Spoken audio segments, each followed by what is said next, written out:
What's a good way to go about IT obsolescence planning?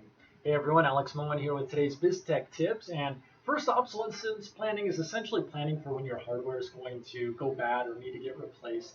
So the best way to do this is actually to first figure out where do you want your IT environment to be in a few years' time. So keep in mind, what new software and what new needs are kind of around the corner in your particular industry. What's going to need to go into that? How many people in what roles, and so on and so forth. Once you have that straight, also keep in mind that having all of the same computers, for instance, same brand and model is better rather than grabbing whatever's on sale or whatever a person asks for. Remember, IT, it's really more of an ecosystem. So it's what works together, flowing together better overall rather than just getting a bunch of random things.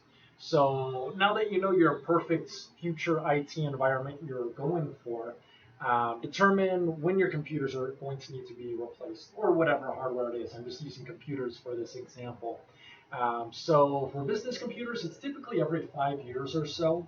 But it really depends. So if you're not very computational heavy, maybe your industry doesn't have much forecasted tech growth, maybe you can go a little longer, but also vice versa if it's very heavy and advancing very quickly. And now what you do, you go back and you determine the ages of all your current computers and map that against the expected lifespan, however long out.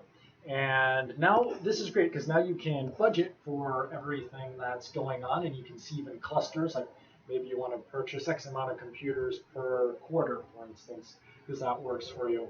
But not only that, you're making sure that you get the most out of your current hardware, so you're being financially savvy at the same time.